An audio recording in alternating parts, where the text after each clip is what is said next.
අයිබෝවන් අද තියෙන්නේ පළවෙනියටම තියෙන්නේ ඕන අලුත් පේපර් එකක් තව එකක් බලමු ඉතින් පළවෙනි ප්‍රශ්නේ මොකද්ද කියලා තියෙන්නේ ශක්තිය මනිනු ලබන සම්මත ඒකකයේ මින් කුමක්ද මොකද්ද ශක්තිය මනින සම්මත ඒකකය මීටරද නිව්ටන්ද වොට්ද නෑ ජූල් උත්තරේ 2 මං කියවන් යනවා හරි දාන්න ජීවි සෛලයක් තුළ පවත්නා අජීවී ව්‍යුහයක් වන්නේ මොකද්ද අජීවී ව්‍යුහය එකම එකයි තියෙන්නේ මොකද්ද සෛල බිත්තිය ඊට පස්සේ විලීන සංයෝගය සමග විද්‍යුත් විච්ඡේදනය කිරීමෙන් නිස්සාරණය කරනු ලබන ලෝහ දෙක මොකද්ද ලෝහ දෙක ඈ ලෝහ දෙක මොකද්ද යන්නකෝ ලෝහ දෙක මොකද්ද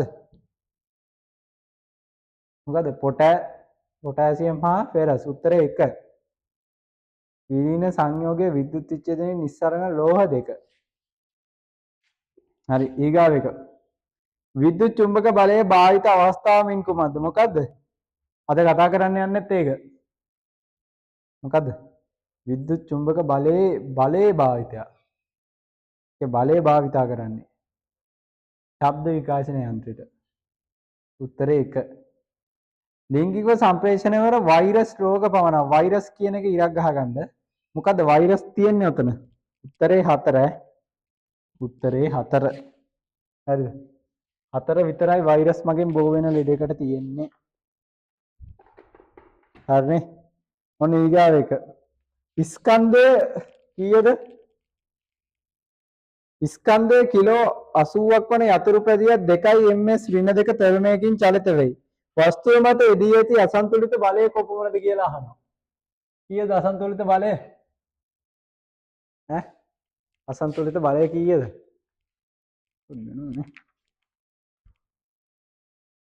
අසන්තුලිත බලය කීයද මුකුත් කරන්න නැහැ අසන්තුලිත බලය හොයන්න F සමානයි ma නේ සමීකරණය මොකද ගන්න 2 වැඩි කරන 82 වැඩි කරාම කීයද 160යි නිව්ටන් වෙන හදන්න දෙයක්වත් නැහැ යොදන බලය ඝර්ෂණ බලයට සමාන වන අවස්ථාව කොහොමද ස්ථිතික සහ සීමාකාරී අවස්ථාවලදී උත්තරේ 1 ගතික අවස්ථාවේදී යොදන ඝර්ෂණ බලය සමාන නැහැ අඩු වෙනවා ඝර්ෂණ බලය වේගය වැඩි වෙනවා යොදන බලය ජලීය ද්‍රාවණයක භාගික අයනීකරණය වීගෙන H+ උදාහරණ සංයෝගය මින් කුමක්ද භාගිකව කියන්නේ කොහොමද භාගිකව කියන්නේ ප්‍රත්‍යාවර්ත ඊතල ගහලා ලියන සමීකරණය HCl කොහොමද සම්පූර්ණයෙන් විඝටනය වෙනවා සල්ෆියුරික් කොහොමත් වෙනවා HNO3 කොහොමත් වෙනවා මේ දැක්කද මේ ඔක්කොම ඒව මොනවද ප්‍රබල අම්ල නේ කියපුවා ඈ එකම එකයි තියෙන්නේ මොකද H2CO3 ඕක තමයි භාගිකව විඝටනය වෙන්නේ ඕක මොකද්ද දුබල අම්ලය රූපයේ ආකාරයට වස්තු දෙක මත බල ක්‍රියා කරන සම්ප්‍රයුක්ත බලයේ විශාලත්වය මොකද කරන්නේ දෙක අඩු කරනවා 22න් 12ක් ගියාපම කීයද 10යි උත්තරේ 1 ඊට පස්සේ ඒක බීජපත්‍රී ශාකයක ලක්ෂණයක් නොවන්නේ මින් කුමක්ද ඒක බීජපත්‍රියක් මොකද සමාන්තර නාරට වින්‍යාසයක් තියෙනවා බීජයේ එක් පත්‍රයක් පමණක් තියෙනවා ත්‍රිඅංක පුෂ්ම දරනවා මුදුන් මූල පද්ධතියක් තියෙනවා පොල් ගස් වලට ඈ නෑ උත්තරේ 3 ඊට පස්සේ ප්‍රබල අම්ලයක් හා දුබල භාෂ්මයක් පිළිවෙලින් දැක්වූ විට මොකද්ද ප්‍රබල අම්ලයක් මොකද්ද ප්‍රබල අම්ලය HCl නම් ප්‍රබල අම්ලය CH3COOH දුබල එකක් SCO3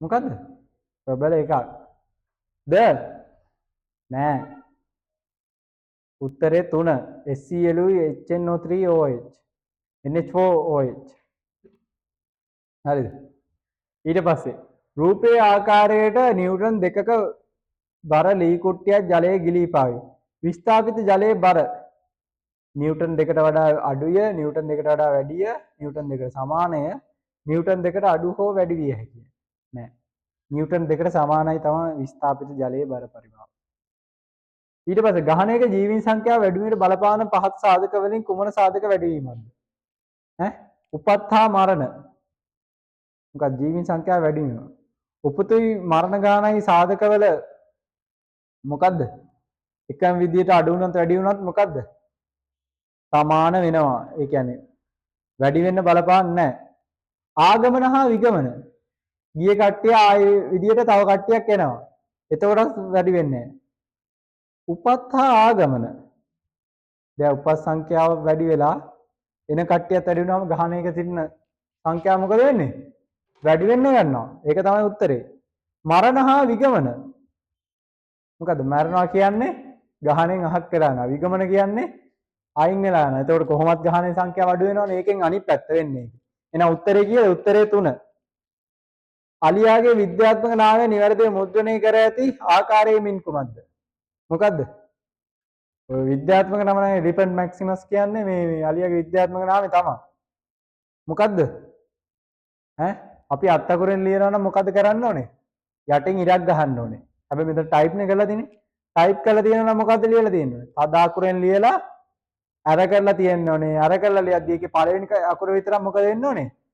කැපිටල් වෙන්න ඕනේ. උත්තරේ 2. 14ට 2. හරි නේද? 14ට 2 තමයි. ඊට පස්සේ පාපදියක් පැදගෙන යන විට හැන්ඩලේ මත යෙදෙන බලය යෙදෙන ආකාරය පිළිබඳ සිසුන් දෙදෙනෙක් පළ කළ අදහස් රූපය දැක්කේ. හැන්ඩලේ අතින් හැරීමේදී බලය යුග්මය ක්‍රියා කරයි. ක්‍රියා කරනවද? මෙහෙම කරද්දි බලය යුග්මය තමයි ක්‍රියා කරන්නේ. හැන්ඩලේ එක් අතකින් හැරීමේදී බල බූර්ණය පමණක් ක්‍රියාත්මක කරයි. ඔන්න එක පැත්තකින් හැරෙද්දි බූර්ණය තමයි නිකන් දොරක් කරනවා වගේනේ.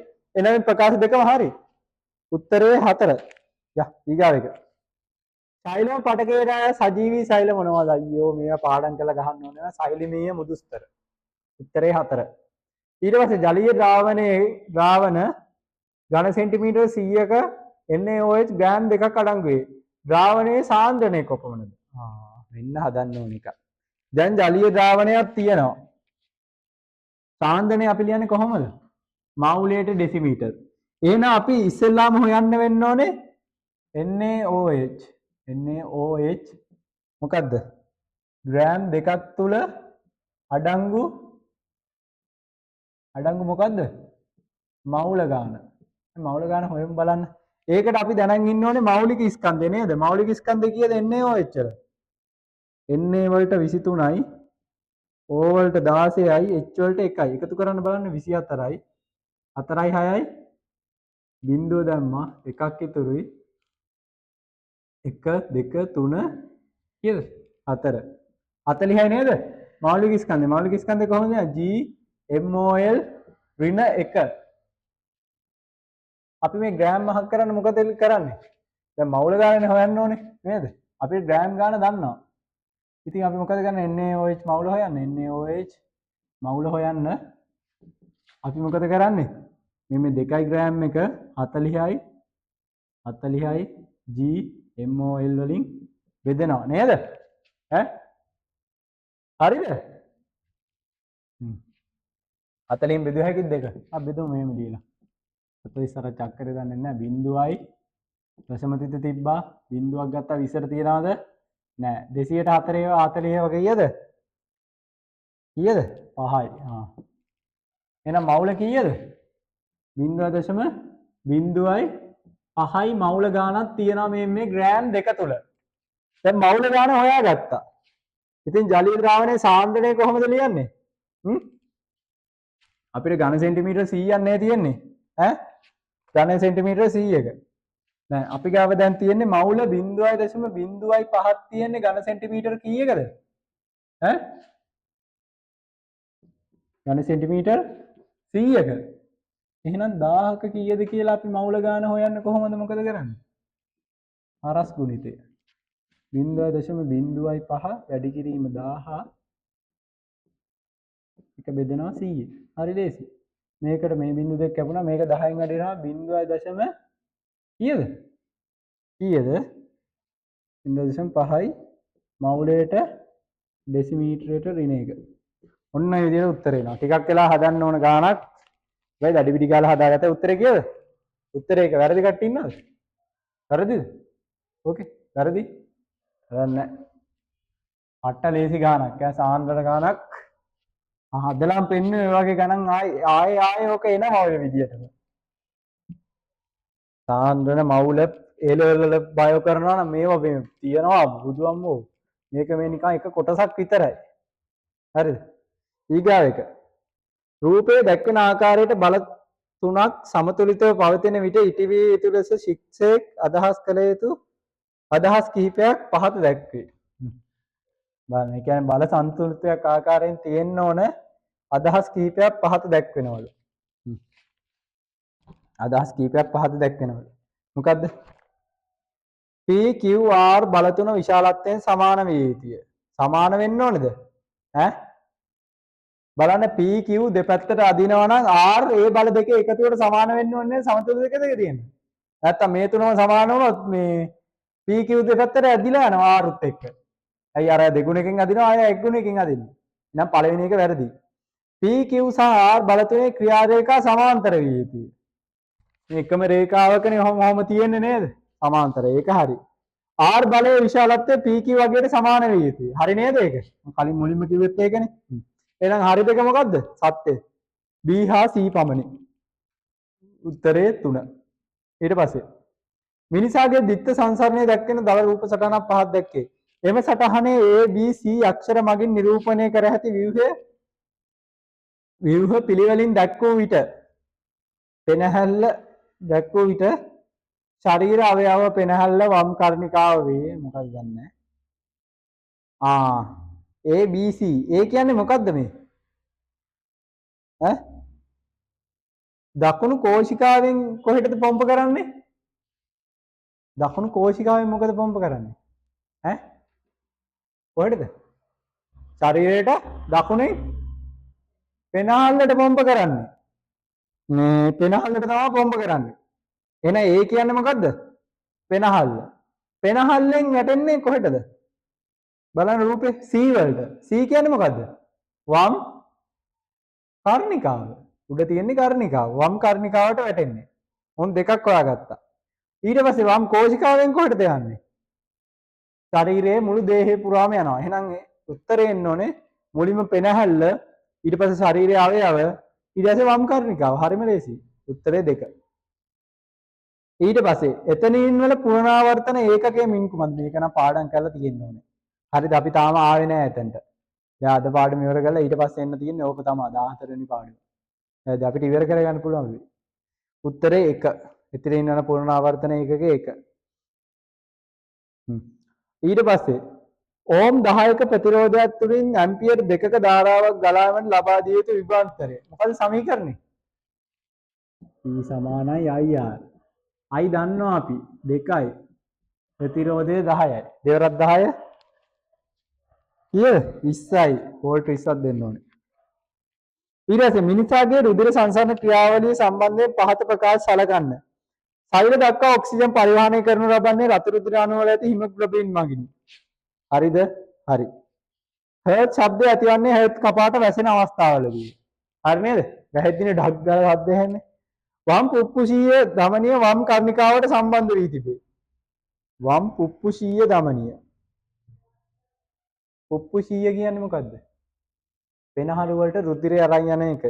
වම් පුප්පුෂීය ධමනිය. ධමනියක් කියන්නේ මොකද්ද? ධමනියක් කියන්නේ හෘදයේ වෙතටද ඉවතට ගෙනියන එකක්ද? හෘදයේ වෙතට ගෙනියනවා නම් මොකද්ද? හෘදයේ වෙතට ගෙනියනවා නම් මොකද්ද? ශිරාව. හෘදයෙන් ඉවතට ගෙනියනවා නම් ඈ වම් පුප්පුෂීය ධමනිය. නෑනේ. වම් පුප්පුෂීය ධමනිය වම් කර්ණිකාවට සම්බන්ධ වෙන්නේ නෑ. වම් පුප්පුෂීය ශිරාව තමයි කොකට සම්බන්ධ වෙන්නේ? වම් කර්ණිකාවට සම්බන්ධ වෙන්නේ. ඊට පස්සේ ඒක කෝෂිකාවට වැටලා තමයි යන්නේ. ඒ කියන්නේ C වැරදි. උත්තරේ A හා B පමණයි. උත්තරේ 1ද 22ට. ඔව් 22ට එක තමයි උත්තරේ. 3 වැරදි. හරියට බලා ගන්න. හරිද? මේ පටලව ගන්න නම් එපා. ඊට පස්සේ ජලීය කොපර් සල්ෆේට් ද්‍රාවණයක් විද්‍යුත් විච්ඡේදනය සම්බන්ධයෙන් අසත්‍ය ප්‍රකාශය. කොපර් සල්ෆේට් ද්‍රාවණයක් විද්‍යුත් විච්ඡේදනය කරන්න යන්නේ. අපි ඔව කරා. කොපර් Cu ධන 2යි SO4 2 1යි විදියටයි විඝටනය වෙන්නේ. ඔන්න අසත්‍ය ප්‍රකාශය වැරදි එක. කාබන් ඉලෙක්ට්‍රෝඩය දා විද්‍යුත් විච්ඡේදනය කරන විට ද්‍රාවණයේ වර්ණය ක්‍රමයෙන් අඩු වේ. ද්‍රාවණයේ වර්ණය අඩු වෙනවා තමයි. හරිද? විද්‍යුත් විච්ඡේදනය කරද්දී මේක විඝටනය වෙනවාම වර්ණයේ ක්‍රමයෙන් අඩු වෙනවා ඒක හරි. ධන ඉලෙක්ට්‍රෝඩ වඩා කොපර් කැබැල්ලට කොපර් ලෝහ කැබැල්ලක් යොදාගත් විට ද්‍රාවණයේ වර්ණය අඩු නොවේ. මොකද අඩු වෙන්නේ නැත්තේ කොපර් කැබැල්ල දියවි දියවි යන්න පටන් ගන්නවා. නේද? කැඩි කැඩි යන්න පටන් ගන්නවා. ඒතර කොහොමද ද්‍රාවණයේ වර්ණය අඩු වෙනවා? අඩු නොවේ කියන එක ගන්න බෑ. ඊට පස්සේ අනේ ධන ඉලෙක්ට්‍රෝඩික කොපර් කැබැල්ලක් යොදාගෙන ද්‍රාවණයේ වර්ණය අඩු නොවේ. ඒක හරි. ඇයි කොපර් කැබැල්ලට උරා ගන්නව නේද? ධන පැත්තනේ. නේද?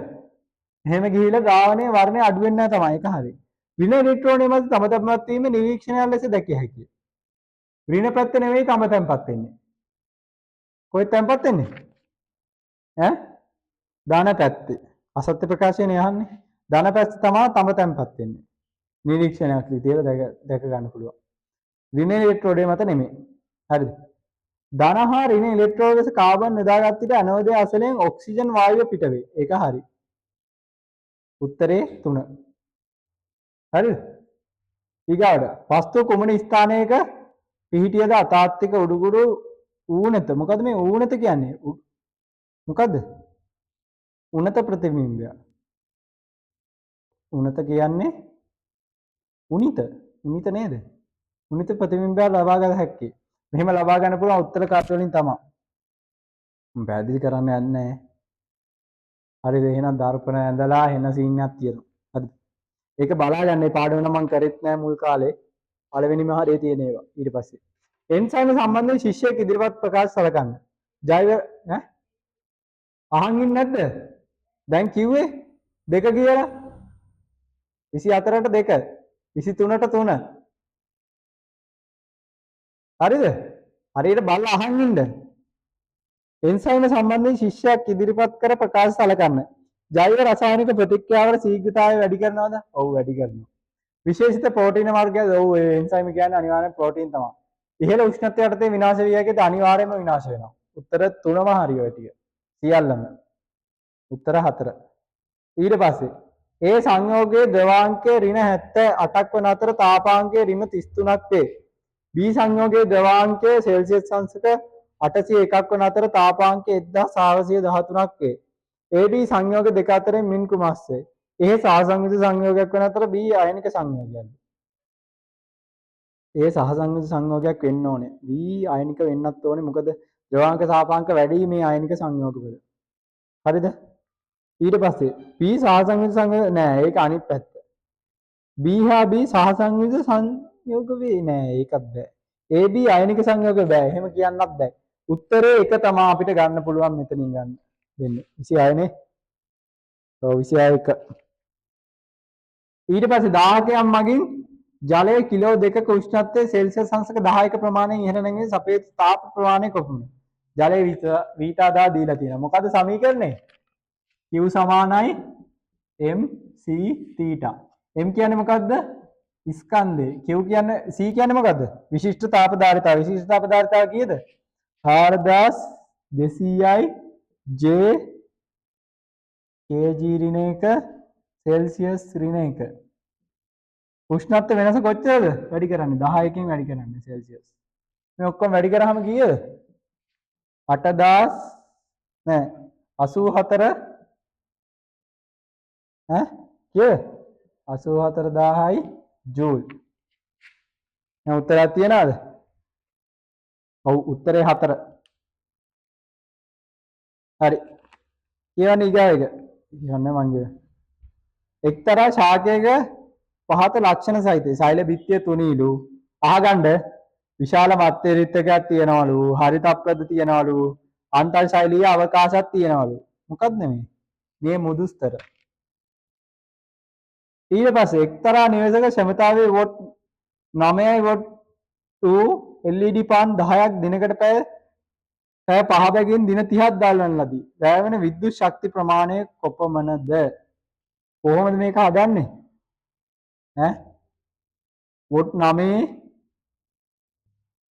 වොට් 9 කීයද? මේක ටිකක් හදන්න ඕන එක. වොට් 9යි බල්බ් එකක් ඇදලා ගන්නවා. නේද? වොට් 9ක් ඇදලා ගන්නවානේ. වොට් 9 පහන් කීයක් තියනවද? 10ක් තියෙනවා. එහෙනම් 10න් වැඩි කරමු බලන්න. කීයද වෝට් ඔක්කොම ගන්න? වෝට් 90යි බල්බ් සෙට් එක ගන්න. දිනකට පැය 5 බැගින් දැල්ලනවා. මේ කීයද? වෝට් කියන්නේ සාමාන්‍යයෙන් කොහොමද ලියන්නේ? වෝට් කියන එක තව විදිහකට ලියන්න පුළුවන්. ඈ? තප්පරයට ජූල් නේද? ඈ? 90යි JS ඍණ 1 කියලා මට ලියන්න පුළුවන් නේද? ඈ? 90යි JS ඍණ 1 කියලා ලියන්න පුළුවන් නේ. හරි. තප්පරයකට මෙච්චර නම් තප්පරයකට මෙයා වොට් 90ක් ගන්නවා. පැය කීයක් දාලා තියෙනවද? දැන් පැයකට කීයක් ගන්නවද එහෙනම්? ඈ? කීයෙන්ද වැඩි කරන්නේ? විනාඩියට කීයද තප්පර? විනාඩියට තප්පර කීයද? 60යි. පැයට තප්පර කීයද? 60යි. පැය කීයක් දානවද මේ බල්බ් එක? දිනකට. දිනකට 5ක් දානවා. ඊට පස්සේ දින කොච්චරක් ඒ වගේ දානවද? 30ක්. මේ ඔක්කොම වැඩි කරාම කීයද? වැඩි කරාම කීයද? ඈ? 13යි 500ක් එනවා. 13යි 500ක් මොකද්ද? වෝට් per hours කියලා එන්නේ. හරිද? 13යි 500ක්. වැඩි කරලා බලන්න ඈ. හරිද? දැන් මෙහෙම අපිට මෙහෙම උත්තරයක් තියෙනවද මේකේ? අප්පර සිරි නෑනේ. කොහොමද තියෙන්නේ මේක? කිලෝවොට් වලින්. වෝට් කිලෝවොට් කරන්න මොකද කරන්නේ? ඈ 13යි 500 කීයෙන්ද බෙදන්නේ? 1000න් බෙදනවා. මේ බිංදු දෙකට මේ බිංදුව කැපුණා. මේක එහාට ගියාපුවාම 13.5යි කිලෝවොට් per hours. එම උත්තරයක් තියනවද? ආ උත්තරේ 4. මොකද්ද පළවෙනි උත්තරේ අවුල? 1000න් බෙදලා නැහැ. කිලෝවොට් per hours වලින්ම දීලා තියෙනවා. ඉච්චර ගාණක් කියන්නේ ලොකු කරන්ට් එකක්. එච්චරක් ගන්න නැහැ. 13.5යි ගන්න. හරි. ඊගාවට ගිල්ලුම් තාපකයක් වොට් 30ක විභවාන්තරයක් සහිත විදුලි සපයීමකට සම්බන්ධ කළ විට ඇම්පියර් 5ක ධාරාවක් ගලන් යයි. විද්‍යුත් තාපකයේ ක්ෂමතාවය. ක්ෂමතාවය කොහොමද හොයන්නේ? ඈ? ක්ෂමතාවය කොහොමද හොයන්නේ? ක්ෂමතාවය කියන්නේ P. P සමානයි VI කියලා සමීකරණයක් මම දුන්නා නේද? බලන්න ටියුට් එක පෙරලලා. විභවාන්තරය කීයද? 230යි. ධාරාව කීයද? 5 ඇම්පියර්. මේ ගුණ කරාම කීයද? කීයද ගුණ කරාම? 1150යි වොට්. හරි නේද? උත්තරේ 2. ඊගාවට මන්ට කරවල වල අඩංගු එක්තරා පෝෂකයක් ආමාශයේදී ජීර්ණ කරන පහත සටහන් නිරීක්ෂණය කරන්න. කරවල එන්සයිමයේ B මාධ්‍යයේදී පොලිපෙප්ටයිඩ් වලට කැපෙනවා. මොකද්ද මේ තියෙන්නේ? A කියන්නේ මොකද්ද එන්සයිමය? ඈ? කරවල මොනවද තියෙන්නේ? ගොඩක්ම ප්‍රෝටීන්. ප්‍රෝටීන් පොලිපෙප්ටයිඩ් වලට කැඩෙන්නේ. නේද? ප්‍රෝටීන් ද පොලිපෙප්ටයිඩ් වලට කැඩෙන්නේ. ඈ? හරිද? දන්නේ නැහැ මොකක් මොන එන්සයිමේද පොලිපෙප්ටයිඩ් හැදෙනවා නම් මේව වෙන්නේ. කරවල මන් දන්නේ නැහැ ප්‍රෝටීන් ගොඩක් ඒවා තියෙනවානේ. කැඩෙනවනේ මොනවා හරි ඒකට. පොලිපෙප්ටයිඩ් හැදෙනවා නම් මොකද්ද පාවිච්චි වෙන එන්සයිමේ? පෙප්සින්. පෙප්සින් පාවිච්චි වෙන්නේ. මොකද්ද මාධ්‍යය? ආමාශය කොයි වගේද? ආම්ලිකයි. උත්තරේ 2. ආමාශය කීයටවත් භාෂ්මික නැහැනේ.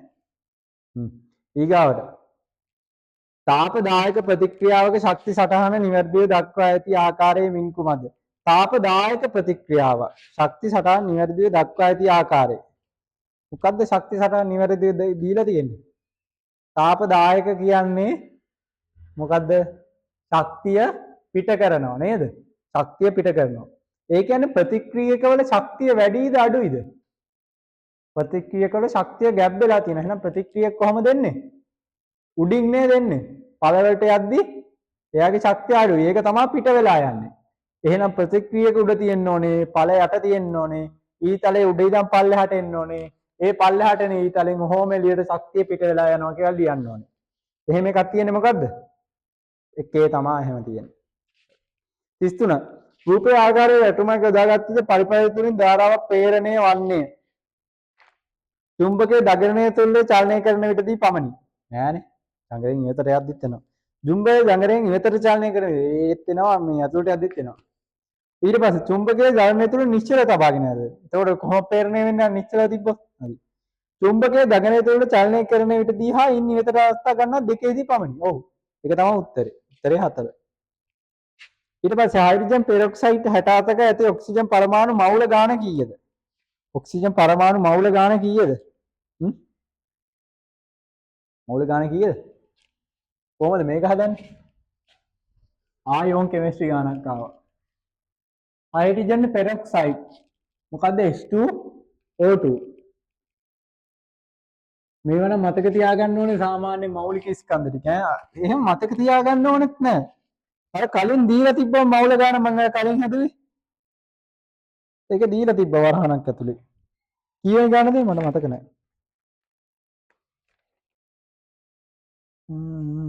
කොහොම එක. කීයද ගාන කවුරු හරි හොයාගත්තම මට අංක කියන්න. 17 වෙනි ගාන. මේ දැක්කද? ඔක්සිජන් කීයද? 17 වෙනි ගාන බලන්න. ඔක්සිජන් කීයද? 16. හයිඩ්‍රජන් 1යි. අපිට තියෙන සංයෝගය මොකද්ද? H2O2. හයිඩ්‍රජන් කීයද? 1යි. එකේව කීයක් තියනවද? 2ක් තියෙනවා. ඔක්සිජන් කීයද? 16. 16ව කීයක් තියනවද? 2ක් තියෙනවා. මේ ටික එකතු කරමු. 2යි 16යි 32යි නේද? ඔක්කොම එකතු කරාම 34යි GMOL ඍණ එකක් තියෙනවා. නේද? ඈ? හරි නේද? GMOL ඍණ එකක් තියෙනවා කොයි ගාන. ඊට පස්සේ ඊට පස්සේ හරි. ඒ කියන්නේ මම පෙරොක්සයිඩ් මවුල ගන්න හොයන්න යන්නේ. අපි ගාව කොච්චරක් තියෙනවද? 68ක් ග්‍රෑම් තියෙනවා හයිඩ්‍රජන් පෙරොක්සයිඩ්. නේද?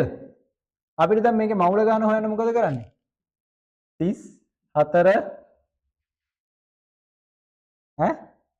68ෙන්ද? නෑ. 68 ග්‍රෑම් එක 34ෙන් බෙදනවා. කීයක් එනවද? හරියටම දෙකක් එනවා. මේ මවුල ගියාම මවුල දෙකක් එනවා. ඒ කියන්නේ පෙරොක්සයිඩ් මවුල කීයක් තියනවද? H2O2 මවුල දෙකක් මවුල. නේද? හරිද? මේකේ අහලා තියෙන්නේ ඔක්සිජන් පරමාණු මවුල සංඛ්‍යාව. ඒ කියන්නේ ඔක්සිජන් කීයක් තියනවද කියලා අහලා තියෙන්නේ. මේ දෙක ඇතුලේ. එහෙනම් දෙවරක් දෙක කීයද? ඔක්සිජන් පරමාණු මවුල 4ක් තියෙනවා. උත්තරේ 3. වැරදිද? ඕකේ. වැරදි. වැඩක් නැහැ ඉතින් ඈ. ඔක්සිජන් විතරයි අහන්නේ. පෙරොක්සයිඩ් මවුල නම් දෙකයි. හයිඩ්‍රජන් පරමාණු මවුල දෙකයි. එයාගෙත් 4යි. හරිද? එතනනේ පරමාණු මවුල කිව්ව මේ එකක් ගැන විතරයි බලන්නේ. හරිනේ? පොඩ්ඩක් අමාරු කරන කියන්නේ දන්නවා හරි ලේසියකින් වල කරලා ගන්න. හරිද? ඊට 35. මේ වෙලාව වායු හඳුනා ගැනීමට යොදා ගන්නා සරල පරීක්ෂණ 3ක් හා ඉන් ලැබෙන නිරීක්ෂණ පහද දැක්කේ. ඒ වායු සාම්පලයට පුරුකුලක් ඇතුළු කිරීමට දීප්තිමත්ව දැල්වෙනවා. දීප්තිමත්ව දැල්වෙනවා නම් මොනවද තිබිලා තියෙන්නේ? ඔක්සිජන් අනිවාර්යෙන් තිබිලා තියෙන්නේ. ඊට පස්සේ වායුව හුණු දියර තුලින් යවුවාම කිරි පාට වෙනවා නම් මොකක්ද අනිවාර්යෙන් තිබිලා තියෙන්නේ? කාබන් ඩයොක්සයිඩ් තිබිලා තියෙන්නේ. ඊට පස්සේ වායු සාම්පලයට ගිනි දැල්වලා ලං කරේ ඊට පොප් හඩක් එන්නේ මොකෙන්ද? අනිවාර්යෙන් මොනවද තියෙන්නේ? හයිඩ්‍රජන්. ඔය තුන එකට තියෙන එක මොකද්ද? උත්තරේ 1. ඊට පස්සේ රූපය දැක්කේ ප්‍රභා සංශ්ලේෂණය පිළිබඳ අධ්‍යයනය කිරීම සඳහා සකස් කළ ඇටෝමකි. මෙම ඇටෝම මගින් පරීක්ෂාවට ලක් කර හැකි අවස්ථාව පිළිබඳව සිසුන් දෙදෙනෙක් ඉදිරිපත් කර අවස්ථාව A හා B මගින් දැක්කේ. ප්‍රභා සංශ්ලේෂණය සඳහා ආලෝකනය බලපාන බව, ප්‍රභා සංශ්ලේෂණයේ අතුරුඵලය ලෙස ඔක්සිජන් වායුව පිටවන බව. ඒ දෙන කියනවා මේ පරීක්ෂණය මෙන්න මේ වගේ දෙකක් වෙන්න කියලා. ආලෝකය බලපානවලු අනිත් එක්කෙනා කියනවා මේකේ ඔක්සිජන් වායුව පිටවන බව. මේ ප්‍රකාශ අතුරුයි මොකද්ද? මේ ප්‍රකාශ දෙකම සත්‍යයි.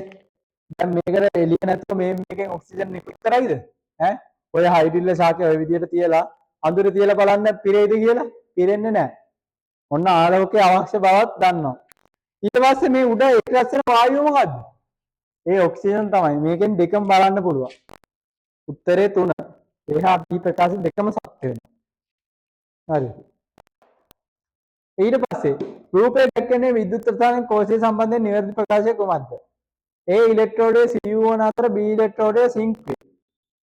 A ඉලෙක්ට්‍රෝඩය උපවන අතර B ඉලෙක්ට්‍රෝඩය සිංක් වේ. A ඉලෙක්ට්‍රෝඩය කොප වෙලා B ඉලෙක්ට්‍රෝඩය සිංක් වුණොත් ඕකේ අනිත් පැත්තට තමයි ධාරාව ගලන්නේ. හරිද? ඒක වැරදි. A ඉලෙක්ට්‍රෝඩය ඇනෝඩය වෙන අතර B ඉලෙක්ට්‍රෝඩය කැතෝඩය වේ. A ඉලෙක්ට්‍රෝඩය ඇනෝඩය කියන්නේ අනායන වැඩි. නේද? අනායන වැඩි